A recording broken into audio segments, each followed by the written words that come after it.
Salut, Idriss Kadam, communicateur étudié en Beng. Bienvenue dans cette nouvelle vidéo sur notre page YouTube. Aujourd'hui, exceptionnellement, nous allons traiter d'un thème d'actualité, c'est-à-dire l'impact de la crise sanitaire sur les procédures administratives belges pour le compte de l'année académique 2021-2022.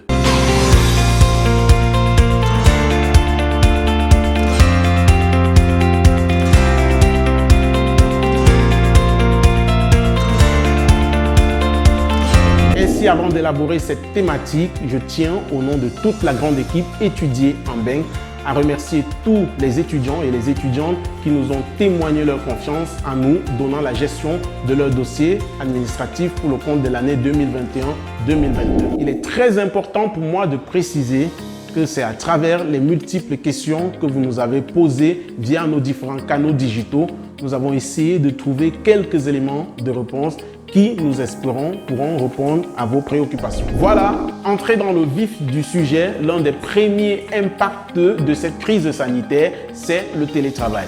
Étant une activité professionnelle à distance, nous pouvons remarquer l'influence de ce type d'activité sur les procédures administratives actuelles. Nous allons commencer par l'équivalence du diplôme, qui est l'une des premières démarches administratives pour beaucoup d'étudiants qu'ils doivent présenter pour la validation de leur diplôme de l'étranger sur le territoire belge. Ainsi, cette activité était marquée par la gestion des dossiers en présentiel, c'est-à-dire les étudiants ou les représentants légaux de ces étudiants pouvaient se déplacer d'eux-mêmes et d'aller au service des équivalences pour ainsi finaliser cette procédure administrative sur place. Il en va de même pour les demandes de candidature dans les universités et dans les hautes écoles.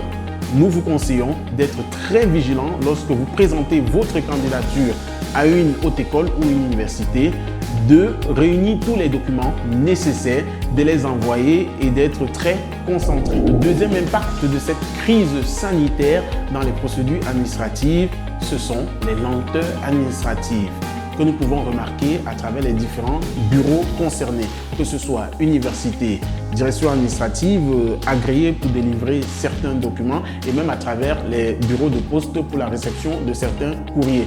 Ceci est dû à la réduction du personnel qui affecte considérablement cette chaîne ou ce maillon, je peux dire, qui permet de faciliter et de respecter les délais dans les procédures d'obtention de certains documents à une période donnée. Le troisième et dernier impact que nous avons nous-mêmes analysé au sein de notre écurie étudiée en Beng, c'est bien évidemment le durcissement des procédures d'admission dans les universités.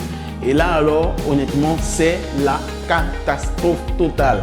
Car à travers cette crise sanitaire, vous pouvez aussi le consulter dans les différentes universités, hautes écoles et promotions sociales. Les conditions d'admission sont devenues de plus en plus difficiles. Déjà au niveau de l'âge, l'âge restreint pour certaines écoles varie entre 18 et 23 ans. Pourtant, nous avons multiples étudiants à travers plusieurs casquettes variées, à travers des âges différents, qui postulent pour certaines filières en première année comme en cycle master et ça devient très compliqué avec les problèmes d'âge. Donc, beaucoup de vigilance pour ceux qui veulent postuler et surtout bien vérifier que vous êtes éligible à certaines candidatures. Nous avons aussi remarqué cette difficulté de postuler et d'envoyer des candidatures de certains étudiants au niveau des notes. Il est certes vrai, pour les formations universitaires, il y avait certaines notes qui étaient requises pour pouvoir accéder à certaines formations universitaires. Des notes allant de fois entre 12, 13 et 14. Cela, c'est connu. Mais pour les hautes écoles et avec cette fluidité, cette possibilité pour certains étudiants ayant un bac littéraire, un bac scientifique D ou C, d'accéder à certaines filières avec des notes peu conséquentes. Mais aujourd'hui, c'est très difficile. Nous avons des difficultés. Par exemple, nous avons eu à postuler dans certaines hautes écoles où avec les moyennes comme 10 obtenues au baccalauréat, on pouvait facilement envoyer la candidature. Aujourd'hui, ce sont des notes telles que 12 de moyenne, 13 de moyenne qui sont sollicitées. Alors, pour nos jeunes frères et sœurs du côté du Cameroun en particulier et en Afrique, vous devez redoubler d'efforts afin de pouvoir obtenir des notes conséquentes qui faciliteront votre demande d'admission vu les conditions réelles que nous vivons aujourd'hui. En ce qui concerne les dates d'ouverture d'inscription en Belgique, Nous le savons bien pour l'imagerie populaire, cela se fait d'habitude entre le mois de janvier et mars.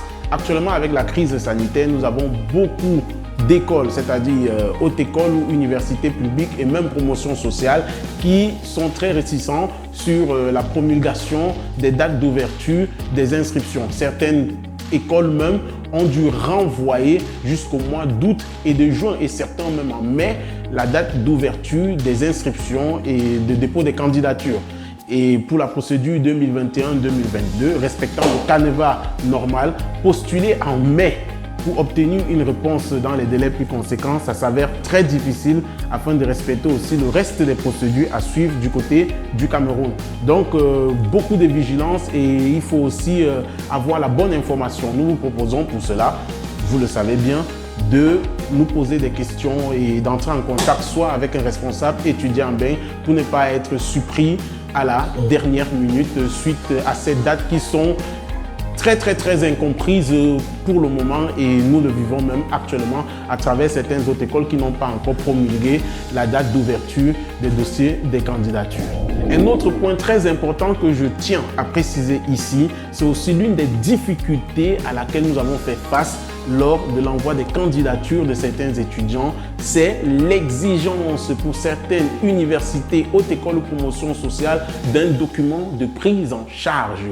Nous le savons si bien, ce document ne peut se faire qu'après l'obtention d'une inscription dans les règles de l'art et à travers la procédure normale. Mais suite à cette crise sanitaire, le durcissement des procédures fait en sorte que certaines écoles l'exigent avant de délivrer tout potentiel document de préinscription. Alors nous vous conseillons d'être très vigilants avant d'envoyer vos candidatures en ligne pour ne pas être désagréablement surpris. Mesdames et messieurs, nous sommes certes conscients à travers cette crise sanitaire qui bouleverse tout le monde entier et particulièrement pour ceux et celles qui sont en pleine procédure de voyage, des difficultés que vous rencontrez dans vos procédures d'admission, dans vos procédures d'obtention de divers documents. Mais nous pouvons vous conseiller, à travers l'équipe étudiant en bain, de ne rien lâcher et d'aller jusqu'au bout de vos procédures. Cette situation est dure et perdure. On ne sait pas quand est-ce qu'elle doit s'arrêter et quelles sont les nouvelles procédures et réformes qui vont ressurgir de cette situation. Mais, comme vous le savez si bien, vous pouvez nous laisser un commentaire, vous pouvez nous écrire à travers nos différents canaux digitaux. Un responsable étudiant en bain prendra le soin d'entrer en contact avec vous et même de vous répondre dans les plus brefs délais. Sur ce, au nom de toute l'équipe étudiée en bain, je tiens à remercier tous ceux qui nous témoignent et renouvellent leur confiance de jour en jour. Nous remercions aussi tous les étudiants, comme je l'ai dit au départ de cette vidéo, qui nous ont témoigné leur confiance à travers les dossiers que nous suivons actuellement et qui sont en très bonne voie. Nous appelons tous ceux qui veulent avoir des informations crédibles à bien vouloir nous suivre à travers nos différents canaux digitaux, à savoir Facebook, Instagram, notre page YouTube. Et n'oubliez pas, sur notre page YouTube, vous pouvez suivre nos dernières vidéos, vous pouvez vous abonner, activer la cloche de notification et même partager la vidéo. Je vous donne rendez-vous pour une prochaine vidéo dans les jours qui suivent. Idriss Kadam, communicateur étudié en bain. Merci.